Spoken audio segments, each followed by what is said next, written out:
দুদিন আগে যাকে আমি ভয়ের কাঁদতে ভেবে স্নেহের চোখে দেখতাম, আজ কেমন করে আমি তারে হাত ধরে নির্লজ্জের মতো বলবো, তুফানি তুফানি আমি তোমাকে ভালোবাসি তুফানি। ও ঈশ্বর, তুমি আমায় বলে দাও এখন আমি কি করব, কোথায় যাব?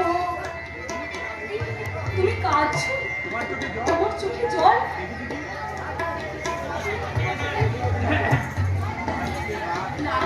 না, তুমি আর কাঁদো না। আজকে রাতটা যে প্রত্যেকটা স্বামী স্ত্রীর মধ্যে এক আসল সুখ। আজকে রাত্রে কিন্তু শুরু হয় স্বামী স্ত্রীর আসল সম্পর্ক। সেই সুন্দর মধ্যই রাতে তুমি চোখের জল ফেলছো কেন? তোমার কাছে মধুময় হলো এই রাজ্যে আমার কাছে বিস্ময় হয়ে তোমাকে কোন বত্রিশ অপরাধ করছে আমার অস্থির করে তুলেছে। যখন আমি তোমার কাছে মানবে ছুটে গিয়ে দাঁড়াতে চেয়েছি, তখন যেন আমার আহত বিবেক চিৎকার করে বলছে এমন না ওই মোহাম্মদ। আমার কথা বলো না। আজ আমাদের সোহাগরা শুনতে পাচ্ছ না? শুনতে পাচ্ছ না ওই সানাইয়ের সুরটা? তুফানি ওই সানাইয়ের সুরটা আমাদের আরো মধুময় করতে আজ আমার হাত ধরে সমস্ত দ্বিধা সংকোচ ভুলে দিই। আমরা একটা নতুন সম্পর্ক শুরু করি, মধুমিশে যাপন করি। চাঁদনি রাতে তারাই ভরা সন্ধ্যা, তোমার আমার মিলন নিশি ভোর যেন নাহি হয়। চাঁদনি রাতে তারাই ভরা সন্ধ্যা, তোমার আমার মিলন নিশি ভোর যেন নাহি হয়। চাঁদনি রাতে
বুঝতে পারছি না কাঞ্চন, আমার বুকটা কেন যেন অস্থির অস্থির করছে কাঞ্চন। আমি কিছু বুঝতে পারছি না। আমি স্ত্রী হওয়ার দরুন আজকে রাতে প্রথম আমি আমার স্বামীর মুখে মিষ্টি জল তুলে দিলাম, তারপরেও আপনি চিন্তা করবেন না বৌদি, সারাদিন অসুস্থ শরীর তো, হয়তো মিষ্টি জল খেয়ে পেটে গ্যাস খুব কম করেছে। আমি ডাক্তারের খবর দিয়ে যাচ্ছি, ডাক্তার বাবু এলে সব কিছু ঠিক হয়ে যাবে। না কাঞ্চন, গ্যাস নয়, আমার মন বলছে ওই মিষ্টির মধ্যে তোমার কিছু মেশানো ছিল। মিষ্টি জলের মধ্যে অন্য কিছুই মেশানো ছিল। আর সেটা কি জানো? বিষ! বিষ! জোর করে পরিস্থিতি কি বলে তোমার? আমি তো কথা বলতে পারছি না। বিষ মিশেছি বিষ। ওরা জোর করে আমাকে তোমার সাথে বিয়ে দিলেও তোমাকে আমি আমার স্বামী বলে কখনো মেনে নিতে পারবো না। তাই তোমার চলার পর থেকে তোমাকে আমি সারা জীবনের মতো সরিয়ে দিলাম। বাবা, প্রতিভা।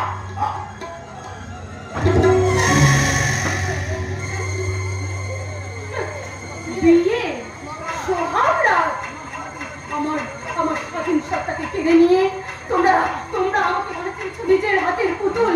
তোমরা মনে করছো তোমরা যেমন ভাবে নাচাবে আমি ঠিক তেমন ভাবে নাচবো, তাই না? না, সেটা আর কখনোই হবে না। আজ ফিনিশ তো পানি। হাই, আরে শেষ করলে এসব কাজ একেবারে ফিনিশে দিয়েছে। Very good, very good, very good. তালিয়া দিলো। এই রাস্তাকে আজ রাতের মধ্যে নদীতে গিয়ে ভাসিয়ে দিবি। তাহলে বাকিটা ওঠো। বাকি টাকাটা আমি দেবো, সেটা নিয়ে কোনো চিন্তা করার দরকার নেই। কিন্তু একটা কথা, এই ঘটনার জন্য কোনোদিন কেউ না জানতে পারে। পারবে না ম্যাডাম। এই কানি আচার জীবনে আমার কাল হয় আছে, তার জীবনে আর কোনোদিন সকাল হয় না। সকাল হতে আর বেশি দেরি নাই গুরু, জলদি চলো। সারা কাম খতম না করলে সারা আমার পয়সা হজম হবে না। হ্যাঁ ভাই চল।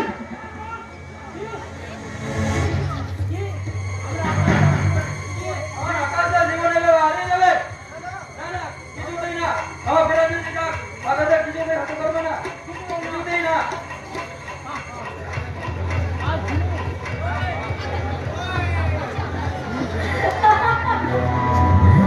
কাজ ফিনিশ। এবারে উপেক্ষিত করলেন তোমার এই মনে একটি স্টার পাবে তো? সেটা ভাববার মতো সময় এখনো আসেনি কলল। আগে আগে আমার এই জীবন নাটকের বাকি অংশটা আমাকে ভালোভাবে একটু সাজিয়ে নিতে দাও। সবাই জানবে ওই ফুলসজ্জা রাতে আকাশ চৌধুরী নির্দেশ হয়ে গেছে। শুধুমাত্র আমরা জানবো আকাশ চৌধুরী মারা গেছে। যাও কলল, এখন তুমি এখান থেকে যাও। এবার তুফানের এই দৃশ্যের জীবন নাটকের এই দৃশ্যের শেষ অংশটা একটু ভালো করে সাজিয়ে নিতে দাও। ওকে ডার্লিং, তোমার এই অবসন্ন মনে আমি সান্ত্বনার কোলের দিকে সবসময় প্রস্তুত। তুমি শুধুমাত্র একটিবার সুযোগ দিও। আবির চৌধুরী তোমায় এতদিন যা দিতে পারেনি, তার চেয়েও বেশি দিয়ে আমি তোমার মন একদম রাঙিয়ে দেব। Goodbye, goodbye. আমি কি করলাম? আমি নারী হয়ে নিজের হাতে আমার আমার সিঁদুরটাকে আমি মুছে না না আমি যা করেছি একদম ঠিক করেছি। আমি ছাড়া আর কারণ দেওয়া সিঁদুর আমি আমার সিঁথিতে তুলতে পারবো না। তারপরে এক্ষুনি কলঙ্কিত সিঁদুরটাকে আমি মুছে না না না না না, আমাকে এই সিঁদুরটা রাখতে হবে। আবিরের সামনে এই কলঙ্কিত সিঁদুরটা মুছে দিয়ে আমি আবার নতুন করে পড়বো আমার আবিরের দেওয়া ভালোবাসার সিঁদুর। না না, এখন আমাকে এই নাটকটা চালিয়ে যেতে হবে।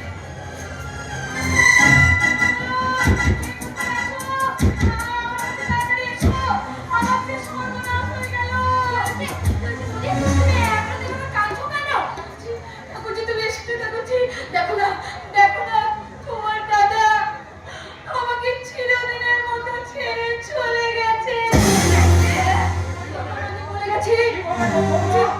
যাওয়ার আগে বলে গেছি যে বাবা আমাকে জোর করাতে আমি বিয়ে করতে বাধ্য হয়েছিলাম, কিন্তু কোনোদিন আমি তোমাকে আমার স্ত্রী বলে মেনে নেব না। দেখো দেখো কি বললে বৌমা? আমার আকাশ হ্যাঁ, এ হতে পারে না বৌমা। তার মানে আপনি কি বলতে চাচ্ছেন? নিষ্ঠুর কাজ করতে পারে না। আপনার ছেলেকে লুকিয়ে রেখে আমি মিথ্যে নাটক সাজাচ্ছি। বৌমা দেখুন মাটিতে কিরকম মালাদের ছুরি ফেলে দিয়ে গেছে। আমি যেতে কথা দিয়েছিলাম বলে আমাকে সে মাটিতে ধাক্কা দিয়ে চলে গেছে। বৌমা এখন আমি কি করবো? যে সুন্দর রাতে একটা মেয়ে তার স্বামী স্ত্রীর জীবনে তার সংসার জীবনে প্রবেশ করে সেই রাত্রে যাওয়াটা যেরকম আমি তো করতেও পারিনি। এবার আমি কি করবো ঠাকুর যে তুমি বলে দাও না।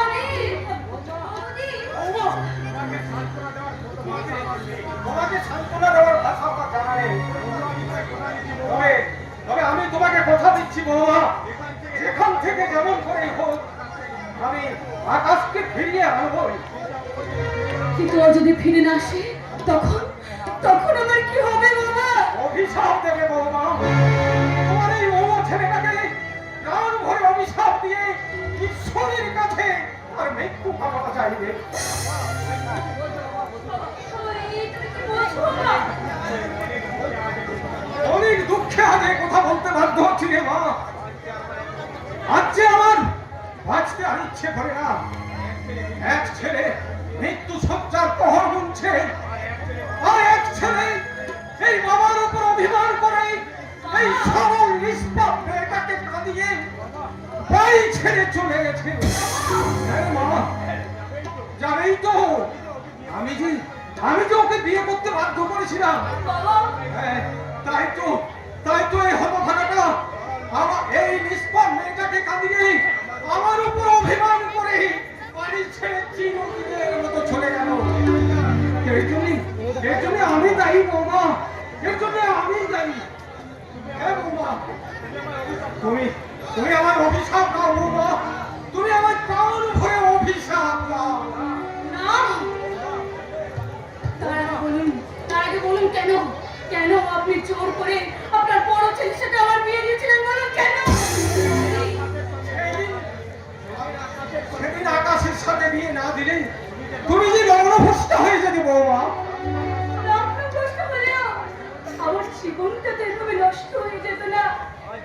আজ আজকে আমি ফিরে আসি। বলুন না তার সঙ্গে আমি কেমন করে দাঁড়াবো?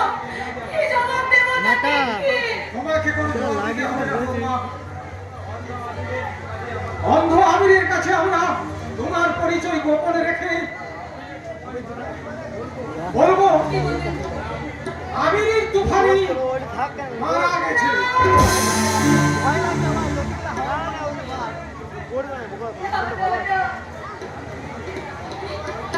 আপনি এরকম বলবেন না বাবা, আপনি এরকম বলবেন না। আপনি হ্যাঁ ঠিকই বলছেন বাবা, ঠিকই বলছেন। আপনি বললেন না তুফানি মারা গেছে? ঠিক বলেছেন বাবা, আবিরের তুফানি মারা গেছে। আর তাকে আপনি চোখের সামনে দেখছেন, সেটা হলো তুফানির প্রেতাত্মা। প্রেতাত্মা। আমি জানি না আমার এখন কি হবে, কিভাবে আমি মুক্তি পাবো। আপনি দয়া করে আমাকে বলে দিন না বাবা, আমি কি করে মুক্তি পাবো বাবা?